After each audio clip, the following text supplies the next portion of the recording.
네, 오늘 하나님께서 우리에게 주시는 말씀은 이사야 26장 8절에서 12절까지 말씀입니다. 제가 봉독하겠습니다. 여호와여, 주께서 심판하시는 길에서 우리가 주를 기다려 싸우며 주의 이름을 위하여 또 주를 기억하려고 우리 영혼이 사모하나이다. 밤에 내 영혼이 주를 사모하였은즉 내 중심이 주를 간절히 구하오리니 이는 주께서 땅에서 심판하시는 때에 세계의 거민이 의를 배움이니라. 악인은 은총을 입을지라도 의를 배우지 아니하며 정직한 자의 땅에서 불의를 행하고 여호와의 위엄을 돌아보지 아니하는도다. 여호와여, 주의 손이 높이 들릴지라도 그들이 보지 아니하오나 백성을 위하시는 주의 열성을 보면 부끄러워할 것이라. 불이 주의 대적들을 사르리이다. 여호와여, 주께서 우리를 위하여 평강을 베푸시오리니 주께서 우리의 모든 일도 우리를 위하여 이루심이니이다. 이사야 26장 8절에서 10절까지 말씀입니다. 저희가 이번 주와 다음 주 두 주에 걸쳐서 이사야 말씀을 묵상할 텐데요. 이사야 말씀은 크게 두 개의 내용으로 나눠져 있습니다. 39장까지 내용은 하나님께서 죄악이 만연된 땅을 심판하시겠다 경고하시고, 또 실제로 그 당대의 여러 강대국을 통해서 이스라엘 백성 그리고 예루살렘을, 유다를 또 징벌하시는 그런 어떤 내용들을 담고 있고요. 40장이 이제 전환인데 40장의 시작은 내 백성을 위로하라로 시작되는 위로의 말씀이 40장에 나오고요. 40장 이후부터 끝까지가 하나님께서 어떻게 구원하시는가에 대해서 말씀하고 있습니다. 그러니까 하나님의 구원하심에 대한 약속, 그 구원하심을 바라는, 소망하는 자들의 앞으로의 삶, 그 구원이 언제 어떻게 완성되는지, 그래서 메시아의 도래까지 이사야는 담고 있습니다. 오늘은 그 39장까지 내용, 하나님의 심판에 대한 내용을 우리가 좀 다뤄보려고 합니다. 이사야 13장 9절에서 11절 말씀입니다. 보아라, 여호와께서 심판하시는 날이 다가온다. 그날은 무시무시한 날이며 하나님께서 진노하시는 날이다. 하나님께서 땅을 황무지로 만드시고 땅 위에 있는 죄인들을 멸망시키신다. 하늘의 별들이 그 빛을 발하지 못하고 해가 떠도 어둡고 달이 떠도 밝지 않을 것이다. 내가 세상의 악을 심판하고 악한 사람의 죄를 심판하겠다. 거만한 사람의 교만을 꺾고 폭력을 일삼는 사람의 거만을 낮추겠다. 그래서 하나님께서 이제 심판하실 것에 대해서 이제 말씀하시고요. 누구를 심판하죠? 9절 마지막에 보면 죄인들, 10절에 11절에 악한 사람들, 그리고 거만한 사람들, 폭력을 일삼는 사람들, 내가 이런 사람들을 심판할 것이다 라고 말씀하시고, 그 심판을 왜 하시냐면, 그 심판, 이러이러한 사람들의 어떠함을 심판하냐면 그 악함에 대해서, 세상의 악함, 그 죄지음에 대해서, 그리고 교만과 거만에 대해서 심판할 것이다 라고 말씀하고 있습니다. 그 이사야 1장부터 39장까지를 이번 주에 좀 반복해서 읽었거든요. 그래서 읽을 때 어떤 것을 좀 찾으면서 읽었냐면, 하나님께서 왜, 무엇 때문에 심판하시겠다고 하시는가를 좀 찾아봤어요. 그러니까 너희의 이러이러함 때문에 내가 너희를 심판할 수밖에 없다에 대해서 말씀하시는 내용들을 이제 찾아서 쭉 정리를 해봤는데, 물론 이제 이걸 어떤 정도로 범위를 잡느냐에 따라서 더 많을 수도 있고 더 적을 수도 있는데, 제가 좀 더 직접적으로 이러이러한 것 때문에 내가 심판하겠다라고 하는 대목들을 좀 구절들을 뽑아 보니까 저는 한 55개 정도 구절이 나오더라고요. 55개 구절이 너희의 이러이러함 때문에 내가 너희를 심판할 수밖에 없어 라고 하나님 말씀하시는 대목이 나왔고, 그 55개에서 제일 많은 내용은 불의한 것에 대한 심판이에요. 그래서 연약한 사람들을 압제하고 착취하고 빼앗고 이런 불의한 것에 대한 게 제일 많고요. 두 번째 많은 거는 그 우상에 대한 거예요. 하나님을 경외하지 않고 하나님을 섬기지 않고 다른 우상을 섬기는 것, 다른 것에 마음을 빼앗기고 헛된 어떤 것에 자신의 삶을 드리는 것에 대해서 말씀하시고, 그 다음에 이제 는 사실 비슷비슷한데 교만에 대해서도 말씀하시고, 공평하지 않은 것에 대해서 말씀하시고, 그러니까 요새 공평, 공정 이런 키워드가 사회에 굉장히 중요한 이슈인데 그런 것들에 대해서도 이제 말씀하시죠. 그래서 그런 것들에 대해서 말씀하시는데 그 심판의 주체는 당연히 누구죠? 예, 하나님이죠. 그래서 그 이 13장에도 보면 여호와께서 하나님께서 죄인들을 악한 사람, 거만하고 폭력을 쌓는 사람들의 세상 악과 죄악과 교만에 대해서 내가 심판할 것이다 라고 말씀하세요. 근데 이 1장부터 39장까지 내용을 보면서 저는 그냥 제 그냥 개인적인 느낌으로는 어떤 부분에 있어서는 너무나 당연한, 뭐냐면 거짓을 일삼고 악행을 하고 약한 사람들을 착취해버리고 죽이고 폭력을 행사하고 이런 것들에 대해서 하나님이 벌 주시는 것은 어떻게 보면 좀 당연한데, 어떤 경우는 누구에게는 좀 납득이 되고 누구에게는 납득되지 않는 내용도 좀 나오더라고요. 그래서 이사야 1장부터 39장까지 내용을 보면 이스라엘과 예루살렘, 유다에 대한 심판에 대한 말씀도 나오지만 바벨론, 아시리아나 에돔이나 모압이나 이제 다른 열방에 대한 이제 심판도 나오는데, 다른 열방에 대한 심판의 내용을 보면 이 내용 부분이 이스라엘에게 적용된다면 이게 어떨까라는 이제 사실 물음표도 조금 있었어요. 이들의 이런 강성함, 그래서 교만해지는 것이 어떤 의미에서는 이스라엘이 이렇게 높아지고 형통하고 강대해지고 다른 나라를 점령하고 차지하고 이런 모습으로 나타날 때 과연 이게 심판의 내용일까 이런 생각들을 하게 되고, 그리고 그러면서 또 한편으로 드는 생각은 뭐가 있었냐면, 하나님께서 좀 기준을 낮추시면 굳이 심판하지 않고도 넘어갈 수 있는 내용도 있지 않을까라는 생각도 좀 들었어요. 그래서 모든 것에 대해서 하나님이 너무 그 기준치를 하나님의 기준치로 삼지 않고 좀 넘어가면 어떨까 이런 생각도 좀 하게 됐고, 그러면서 과연 이 심판의 기준은 뭘까? 심판은 어떤 것을 기준으로 삼아서 가고 무엇 때문에 심판하실 수밖에 없을까에 대한 질문을 좀 하게 됐어요. 그러면서 그 39장까지 내용을 좀 반복해서 읽으면서 거듭해서 하나님, 심판하시는 하나님에 대해서 묘사하실 때 나오는 표현을 하나 발견했는데 그게 거룩이에요. 거룩. 이사야 1장 4절 보면 죄를 지은 민족 이스라엘에게 재앙이 닥친다. 이 백성은 허물이 가득하다. 그들은 몹쓸 짓을 하는 자녀예요. 악으로 가득한 자식들이다. 그들은 여호와를 저버리고 이스라엘의 거룩하신 분 하나님을 무시하고 등을 돌렸다. 그래서 그 거룩하신 분 하나님에 대해서 말씀해요. 근데 다른 구절, 심판에 대해서 언급되어 있는 다른 수많은 구절들에서 이 거룩하신 하나님이 그것에 대해서 내치신다, 아니면 용납하지 못하신다, 그것에 대해서 벌 주시거나 심판하신다라고 표현되어 있어요. 그러니까 하나님의 심판은 결국은 하나님의 거룩이라는 잣대, 하나님의 거룩이라는 기준에 부합되지 않는 이 세상의 모습, 우리의 삶의 모습에 대해서 하나님 걸러내시는 것이다라고 설명해도 사실 크게 틀리지 않는 것 같아요.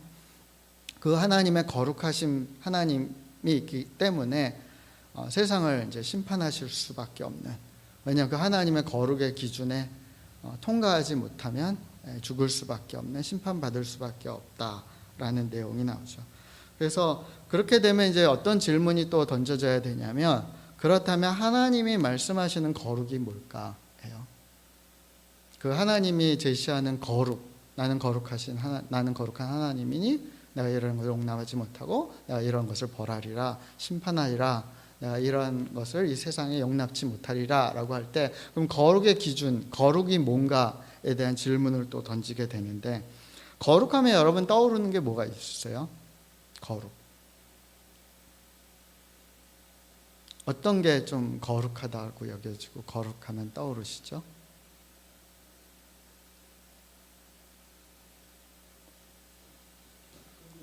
흠이 없는 거. 어떤 게 흠이 없는 거죠? 그러니까 지어진 모습 그대로. 좀 더 우리 일상생활에서 좀 더 구체적으로 얘기하면 어떤 사람이 거룩한 사람이죠?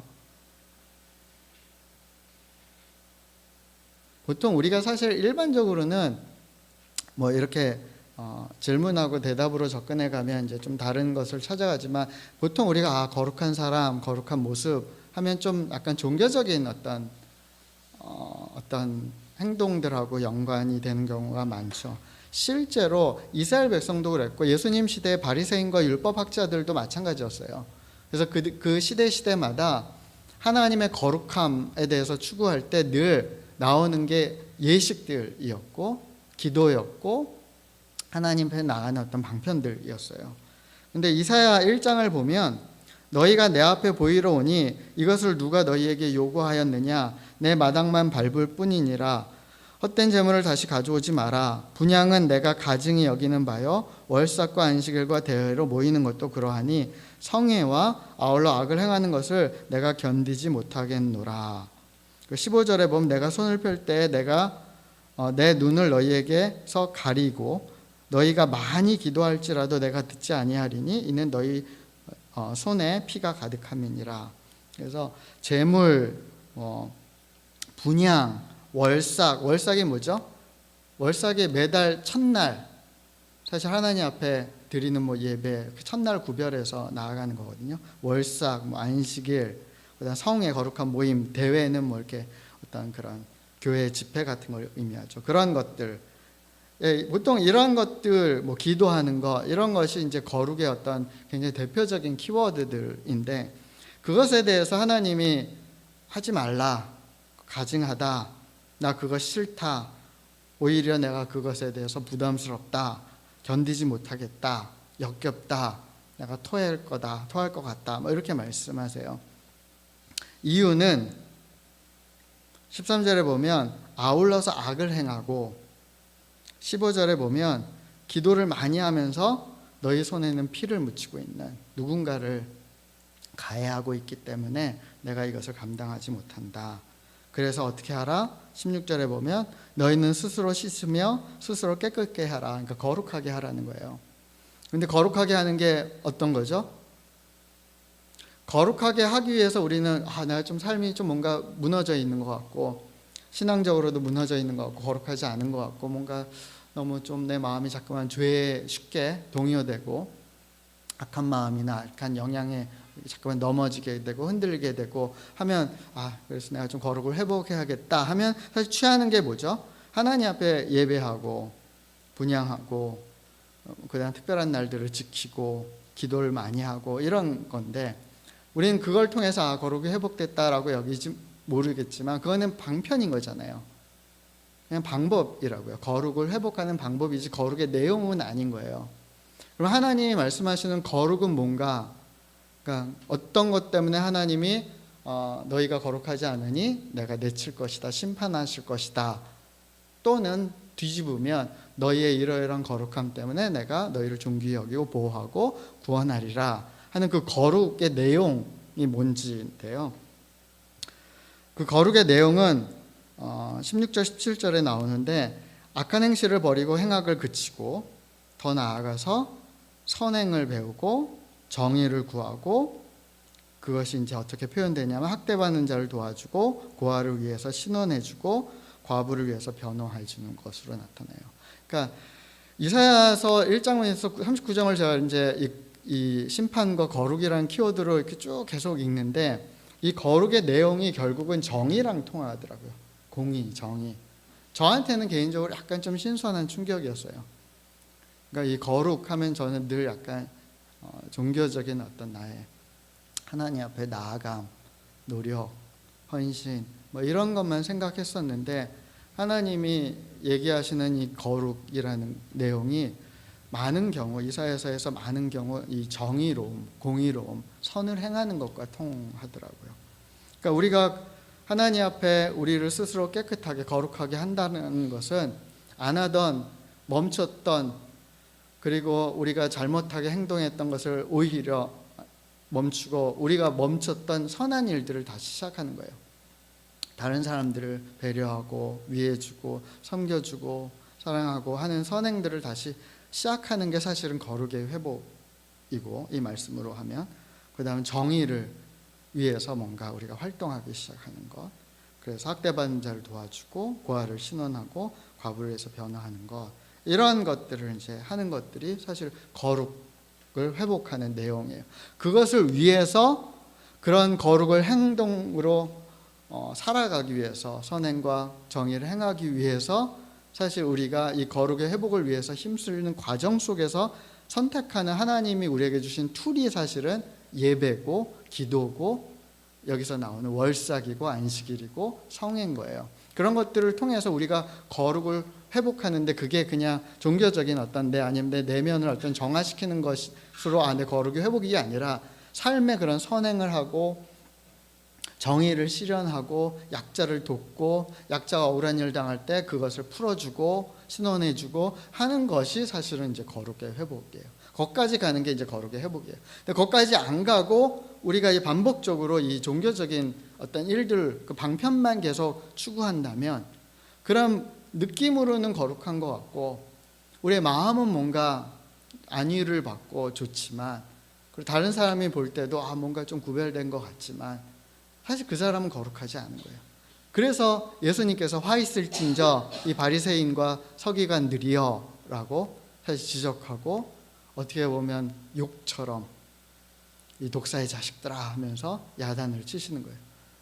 그들에겐 사실은 거룩의 모양은 있었고 방식은 있었고 방편은 있었지만, 실제로 하나님이 이사야서에서 얘기하는 거룩, 약자를 돌보아주고 선행을 행하고 힘들어하는 사람을 위해서 함께 울어주고 기도하고 하는 일들은 없는 거예요. 그러니까 하나님이 거룩함이 그들 안에 없기 때문에, 거룩의 내용이 없기 때문에, 껍데기만 있고 내용이 없기 때문에 하나님이 역겨워하시는 거죠. 여기 말씀하고 사실 그 마태복음의 내용하고 사실은 굉장히 연동이 되는 거예요. 그래서 화 있을진저 외식하는 서기관들과 바리새인들아, 너희가 박화와 회당과 근처에 11조를 들이되 율법에 더 중한 바 정의와 궁율과 믿음은 버렸다. 그러나 이것도 행하고 저것도 버리지 마. 이 두 가지를 다 병행해야 될 거예요. 근데 보통 우리는 자꾸만 하나를 선택하게 되고 하나를 지지하면서 다른 편에 대해서 사실은 문제 삼는 경우가 많아요. 사실 오늘날 지금 한국 사회에서 지금 치열하게 싸우고 있는 어떻게 보면 두 진영, 이렇게 좀 보수적인 진영하고 진보 진영, 그건 정치뿐 아니라 지금 교회 안에서도 지금 굉장히 치열한 사실 논쟁들이고 다툼이 있어요. 그러니까 최근에 이제 그 포괄적 그 차별금지법 갖고도 지금 사실은 지금 교회 안에서 그 보수 진영하고 진보 진영을 완전히 반대로 대립하고 있거든요. 그래서 그런 컬럼이나 뉴스나 그분들이 쓴 글들을 이렇게 찾아보면 완전히 극렬하게 반대에 서 있어요.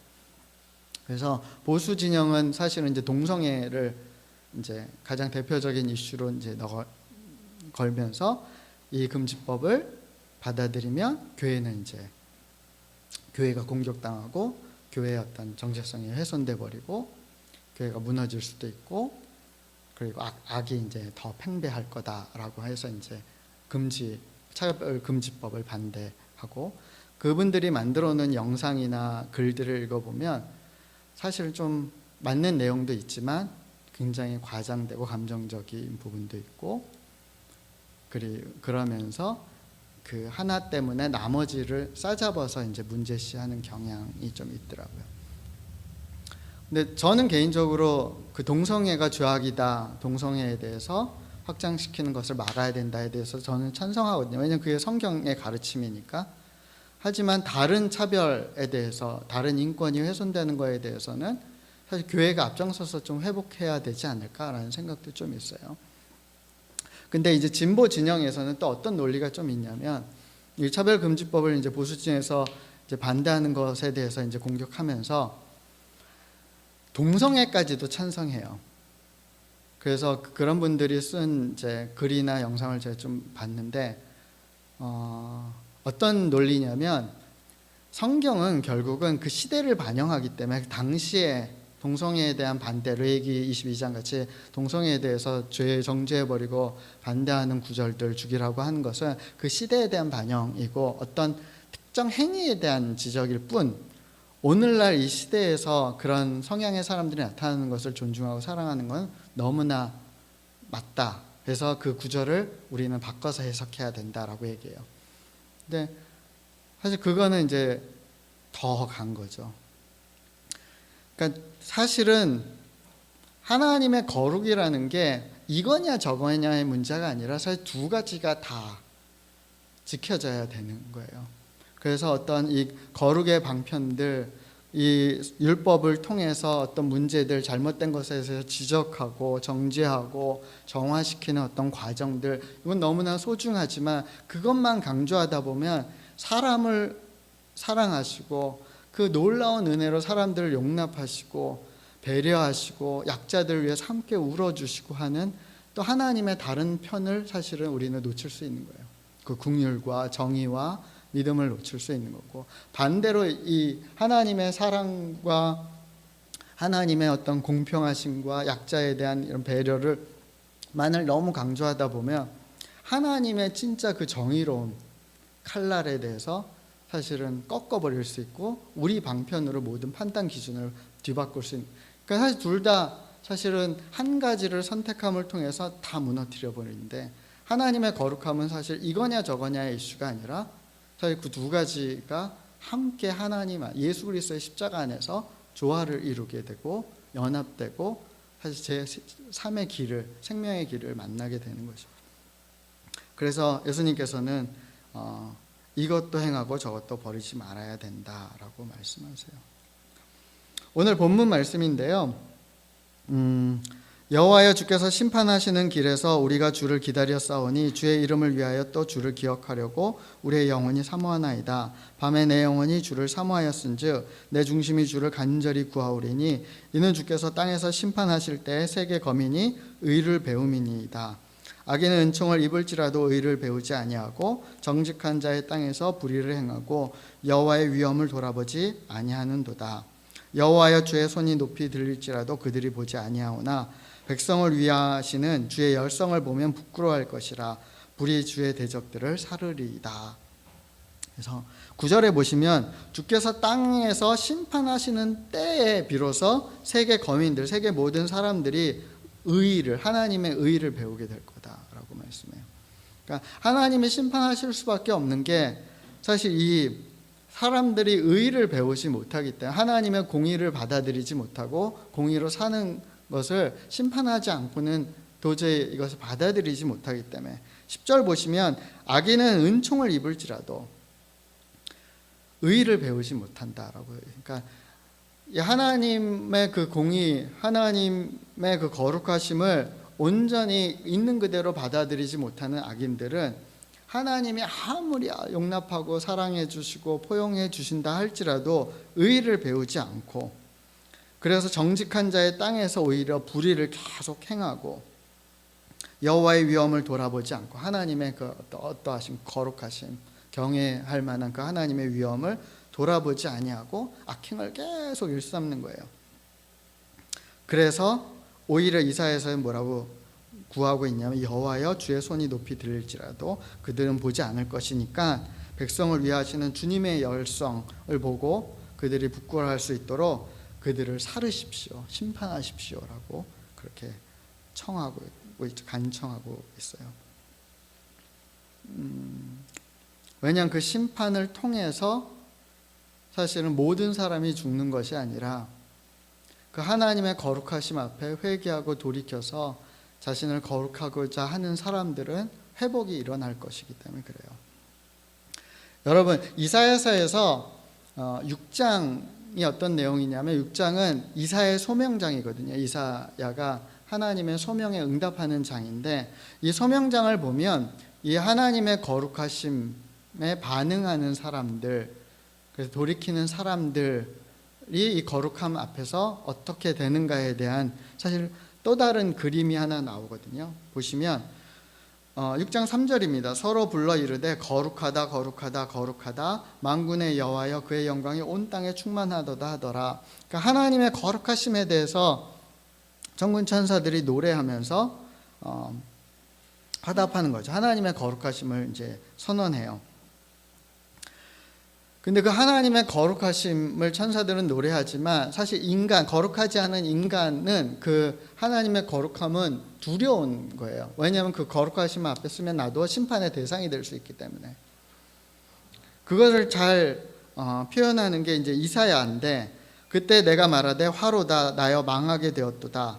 나는 입술이 부정한 사람이요 나는 입술이 부정한 백성 중에 거주하면서 만군의 여호와이신 왕을 배웠음이로다 하였더라.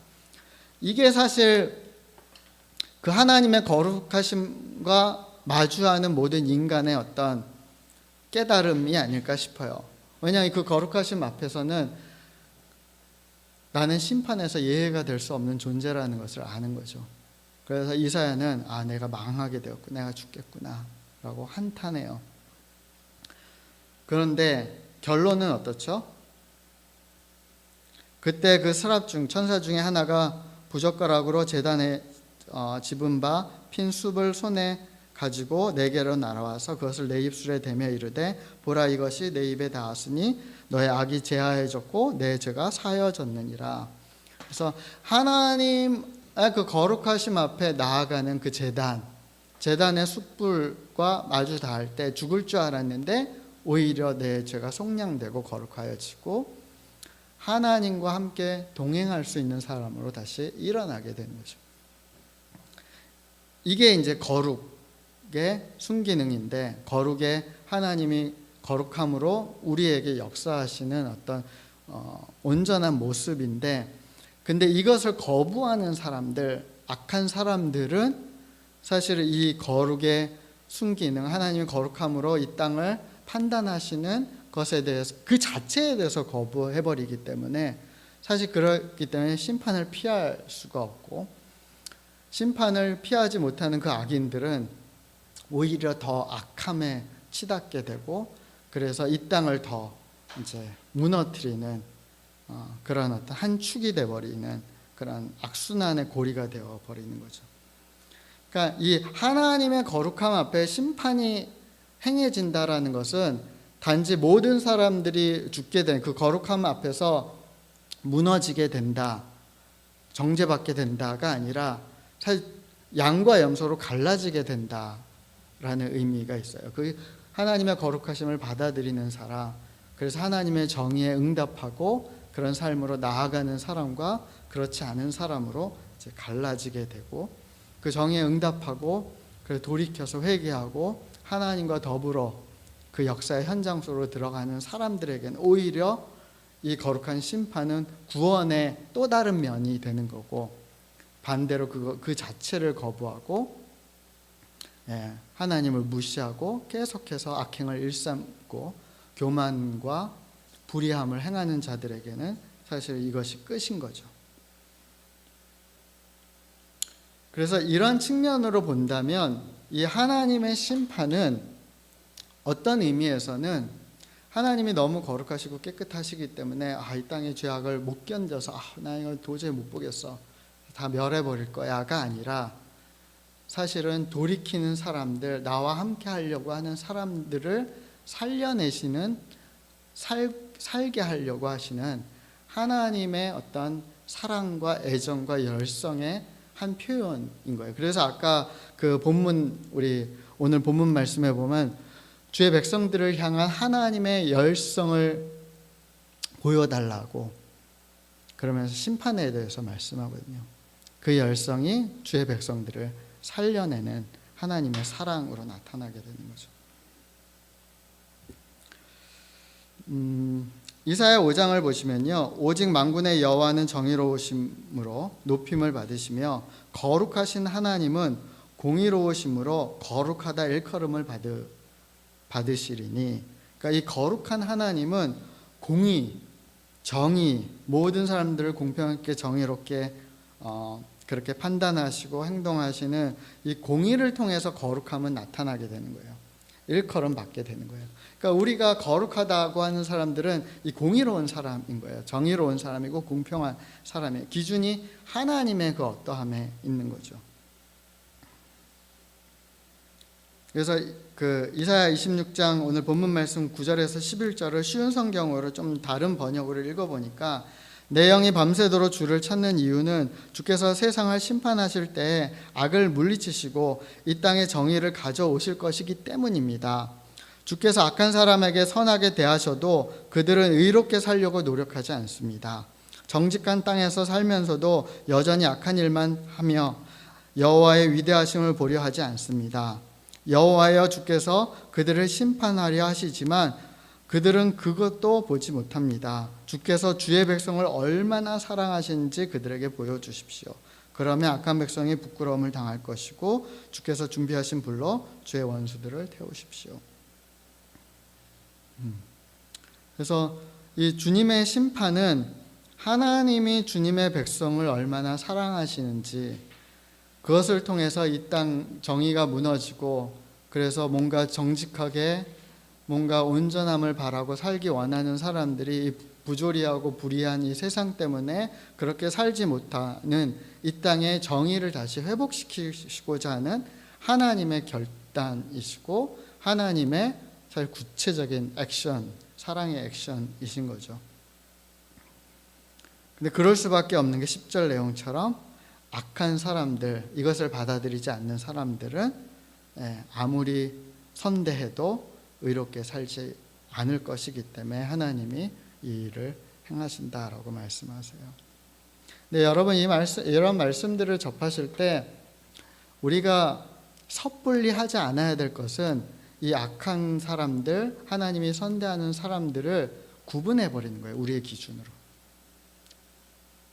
그거는 굉장히 사실은 위험한 거예요. 그러니까 이런 말씀들을 우리가 접하면서 분명히 적용을 해야 되고 우리의 삶의 현장으로 가져가서 우리가 어찌할꼬 하나님의 뜻을, 하나님의 공의를, 그럼 우리는 어떻게 공의에 응답하고 이 땅 가운데 거룩함을 회복할꼬에 대해서 우리는 기도하고 간구하고 그것을 위해서 우리는 어떠한 참여를 해야 되는지를 끊임없이 모색해야 되지만, 그것이 여러분의 기준, 여러분의 판단, 여러분의 분류법으로 간다면 그거는 굉장히 사실 치명적인 문제, 오히려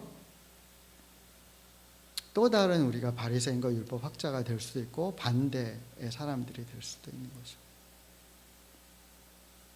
그래서 사실 예수님은 산상수훈에서 판단하지 말고 정죄하지 말 것에 대해서 계속해서 끊임없이 가르치시는 이유가, 그거 판단자는 하나님이시잖아요. 우리가 해야 되는 판단은 내 자신에 대한 거죠. 내 자신이 회개하기 위해서, 돌이키기 위해서 공의롭지 못하게 살았던 것, 선행을 할 수 있는 선행도 하지 않고 살았던 것, 돌보지 않았던 것, 이런 것들에 대해서 판단하고 돌이켜서 내가 그것으로 나아가는 것에 대해서는 우리가 판단해야겠지만, 다른 사람들에 대해서 그 하는 것들은 사실 멈출 필요가 있죠. 그리고 사람들에 대해서 판단보다는 사회 문제에 대해서는 사실은 내용에 대해서 판단할 필요가 있는 것 같아요. 이것이 하나님 앞에 죄인가 악인가, 어느 정도로 이것이 어떠한가, 이것이 섞여 있다면 나는 어떻게 분류해서 이것에 대해서 반응할 것인가에 대해서 판단할 필요는 있죠.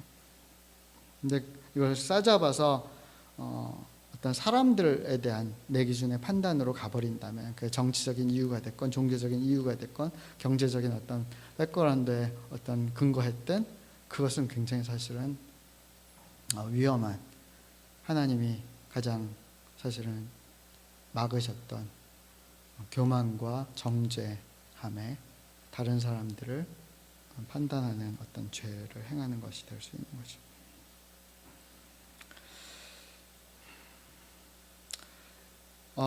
이번 주에 39장까지 말씀, 하나님 심판에 대해서 쭉 묵상하면서 결국 하나님께서 이 심판에 대해서 이렇게 강렬하게 계속적으로 39장의 내용을 통해서 말씀하시고 경고하시고 또 실제로 행동으로 옮기셨던 이유는 저는 12절 근거한다고 그렇게 좀 결론을 내렸는데요. 여호와여 주께서 우리를 위하여 평강을 베푸시리오니 주께서 우리의 모든 일도 우리를 위하여 이루심이니라. 그러니까 이 심판의 이슈는 하나님을 위해서이기보다 사실 이 땅의 모든 사람들, 특별히 정말 하나님과 더불어 살기 원하는 사람들에게 평강, 샬롬, 온전한 안녕을 주기 위함인 거예요. 그때만 사실은 하나님의 심판의 칼을 드시죠. 그냥 마구잡이로 그냥 폭군처럼 칼을 드시고 하나님의 그 어떠하심, 그 하나님의 그 거룩하심의 잣대로 그냥 모든 상황 가운데 하나님 심판하시는 게 아니에요. 하나님이 그런 식으로 하신다면 사실 우리는 즉시 다 소멸돼 버릴 사람들이죠. 근데 하나님은 우리에게 기회를 주시고 사랑으로 평강케 하기 위해서 사실 유보하시면서 경고하시면서 그리고 우리에게 참여를 요청하시면서 그 거룩의 참여를 요청하시면서 하나님의 공의와 정의에 참여하기를 요청하시면서 그렇게 끊임없이 경고하시는 거예요. 끊임없이 말씀해 주시는 거예요. 왜? 평강케 하기 위해서. 왜? 우리를 구원하시고자. 왜? 정말 이 세상의 그 삶의 어떤 여러 가지 부조리하고 불의한 모습에 지쳐있는 우리에게 위로하기 위해서 다시금 새로운 꿈과 소망을 갖고 일어나게 하기 위해서 하나님은 우리에게 심판에 대해서 경고하시는 것이고 그 기준에 대해서 거룩의 기준에 대해서 제시하고 계신 거예요. 사랑하는 여러분, 거룩에 대한 하나님의 거룩하심, 또 우리가 어떤 거룩한 사람으로 하나님처럼 거룩해져야 되는가에 대해서 우리가 생각할 때 이 정의라는 키워드, 이 공의라는 키워드를 우리가 좀 마음에 담아 두셨으면 좋겠고요. 그것을 위해서 살아가는 삶의 헌신을 위해서 우리가 지금까지 생각했던 거룩의 방편들을 충분히 활용하셨으면 좋겠어요. 부끄러운 얘기지만 저는 사실은 이제 약간 이런 생각들을 좀 크게 좀 생각의 전환이 있었던 게 한 10년이 좀 지났는데 그때부터 이제 계속 생각한 게 뭐였냐면 너무 사람들이 이 거룩의 방편이나 방법이나 이 툴에 함몰되고 실제로 이 거룩의 내용을 가까이 하지 않는 것들에 대한 사실은 좀 거부 반응이 제 안에 일어나기 시작했고 그러면서 이 거룩의 방편들에 대해서 좀 이렇게 뭐랄까 좀 내려놓고 오히려 거룩의 내용을 회복하기 위해서 방향성, 내 인생의 방향성을 바꾸는 것에 대해서 몰두하기 시작했는데 그러면서 제가 이제 놓친 게 뭐냐면 그럼에도 불구하고 이 거룩의 방편들 하나님이 우리에게 주신 그런 예배법, 제사법, 기도하는 거, 또 하나님 앞에 나아가서 분향하는 거 이런 것들을 하나님이 왜 우리에게 허락하셨고 왜 이런 것들을 굉장히 디테일하는 방식으로 또 자주 요구하시는지에 대해서 제가 경홀히 하기 시작했고 그러다 보니까 기도 시간보다는 기도의 방향이 중요해, 내용이 중요해 이런 것을 강조하면서 제가 점점 이제 기도의 시간들이 줄게 되고 어떤 그런 형식적인 것들을 이제 사실은 좀 터부시하기 시작했는데 몇 년 전부터는 사실 그거에 대해서 제 안에 좀 회개가 일어나기 시작하고 좀 깨달음이 있어요. 그럼에도 불구하고 기도의 양은 너무 소중하고 그것을 채우지 않고는 하나님이 내 안에 역사하시는 것들 그래서 내 힘으로는 거룩의 내용이나 방향성을 만들어낼 수는 없는데 결국 하나님 역사가 일어나야 되는데 그것은 내가 밀어낼 정도로 기도해야 되고 예배해야 되고 내 자신을 드려야 되고 분향해야 되고 헌신해야 되고 순종해야 된다는 것입니다. 요즘에 그것에 대해서 이제 조금씩 이제 회복하려고 노력하고 그래서 사실 성경도 좀 제 시간에 좀 과하게 더 읽으려고 하는 이유도 그렇고 요즘은 이제 기도도 좀 더 하려고 하는 이유가 그런 거예요. 그게 안 되니까 사실은 제가 생각했던 방향이나 내용들이 어떻게 감당이 안 되는 거죠. 그러니까 이 두 가지는 사실 같이 갈 때 진짜 거룩의 생명력이 꽃 피어나게 되고 이 땅에서 우리가 하나님의 거룩하심을 따라서 공의롭게 정의롭게 사랑으로 살아갈 수 있는 그만한 이제 힘을 갖게 되는 거죠. 사랑하는 여러분, 우리 모두가 좀 그러한 거룩의 능력을 회복하게 되기를 소원합니다. 이 땅 가운데서 정말 영향력 있는 삶으로 이 땅을 변화시킬 수 있는 하나님의 자녀들로 우리가 일어나게 되기를 원하고, 그것을 위해서 단지 그냥 머리로 판단으로만 접근하는 것이 아니라 하나님의 임재 속에 들어가기 위해서 내 모든 것을 희생하고 헌신하고 내 몸을 쳐서 복종시키는 헌신을 통해서 하나님의 거룩을 내 삶에 끌어당기는 그런 결정들을 하셨으면 좋겠고, 그것으로 또 끝나는 게 아니라 그것은 즉시 또 삶의 정의를 실현하고 사랑을 실현하고 선행을 하고 배려하고 하나님의 뜻을 이루는 구체적인 거룩의 내용으로 꽃 피어났으면 좋겠습니다. 열매 맺었으면 좋겠습니다. 하나님이 충분히 우리가 그것을 감당할 수 있는 사람들이라는 것을 알기 때문에 예수 그리스도를 통해서 이미 그것을 하나님이 또 풀어나셨기 때문에 하나님 우리에게 요구하시고 계십니다. 그것을 받아들이고 믿고 따르는 거룩한 우리의 삶이 되길 예수의 이름으로 간절히 소원하고 축원합니다.